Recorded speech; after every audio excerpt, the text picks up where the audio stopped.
Hello，大家好，我是陈阳晨。之后我尽量保证每个月更新一次实际游戏，哪怕是一个小更新，我也会发个视频给你们汇报一下工作进度。大家记得关注我哦。那今天同样我也带来了一些更新内容。首先是新增部分，第一点，新增了长时间射击，枪口会因为过热发红的功能。当玩家停止射击后，枪口会慢慢变回原来的颜色。第二点，更加真实的高速公路和小村庄的场景，大概花了2天的时间重新设置了灯光和氛围。大家可以看一看旧的和新的对比效果，你们觉得哪一个好呢？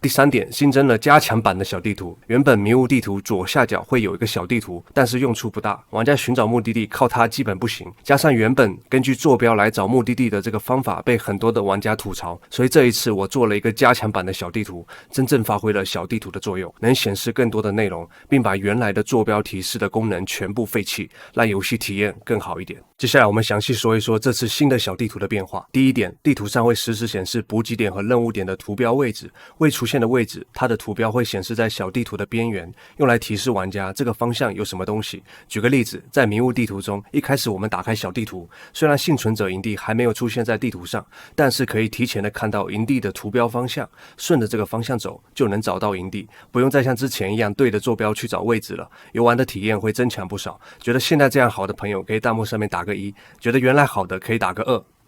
第二点，地图上每个图标都是可以悬浮查看详细信息的。打开地图后，按鼠标的右键可以换出鼠标，悬浮在你想查看的图标上，会显示这个图标的名字和详细的内容。第三点，当玩家经过补给点后，补给点的图标颜色会变成灰色，用来提示玩家这个补给点你已经来过了。当玩家到达任务点后，地图上的任务图标会直接消失，然后显示新的任务图标。第四点，目前地图上显示图标的任务有：一开始前往幸存者营地，寻找配电箱，寻找幸存者线索和最后前往新的幸存者营地。其他的任务，比如寻找保险丝，任务图标会直接显示在屏幕上面。第五点，地图的右边栏会对地图上出现的图标做出解释，算是丰富界面的内容吧。第六点，限制了小地图的显示范围，因为迷雾地图本身不大，如果一开始玩家就能查看到整个地图，那地图的探索的欲望会降低不少。其实这里我一直在硬核和游戏的容易度上做妥协，你们有什么建议吗？那小地图的修改就到这边说完了，接下来是新增内容的第3点，新增了迷雾地图和后视地图的自动存档复活点。在后视地图中，如果玩家在成功打开了第1道安全门后死亡，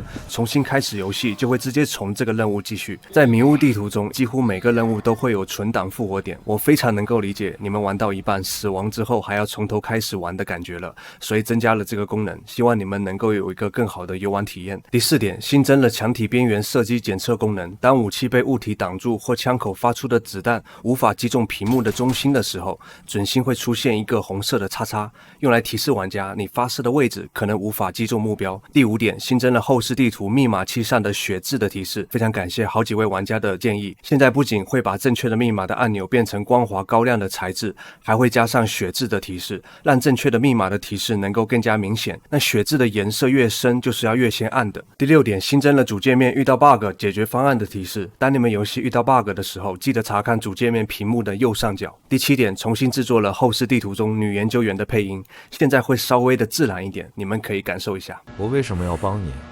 还有这里是什么鬼地方？这里是后视，在现实世界中摔倒会有一定概率来到这里。那以上就是所有新增的内容了，真的是做的越多 bug 越多。接下来是调整和修复的内容。第一点，调整了后视地图的抽屉中也会生成子弹补给，增加一点玩家的探索的感觉。第二点，调整了后视地图中拾取 AK74 会自动装备，并通过滚轮可以切换主副武器。第三点，调整了生成的丧尸，也会生效兔女郎丧尸的指令，画面就不方便展示了，你们可以自行体验吧。第四点，调整女研究员的配音，用于提示玩家如何获取密码器的密码。第5点，加快打开每个地图的速度。第6点，游戏的启动影片，玩家可以按任意键跳过，就不用每次打开游戏都要等待了。第7点，调整了通关游戏之后显示的时间单位，原本无论你玩了多久都是秒的单位，现在会自动把秒换算成分钟或者小时。第8点，修复了开启时间停止作弊功能之后，过场动画会变得非常慢，以及喝完的水不会消失等 bug。那以上就是全部的更新内容啦。如果觉得本次更新不错的朋友，可以3连支持我一下，感谢大家一直直以来的支持。下一次更新内容可能就是你们一直期待的 MOD 角色，想要更新的朋友可以弹幕上面打个1，让我知道一下。那非常感谢你们能够看到最后，今天的视频就给大家带到这边，我们下一期视频再见。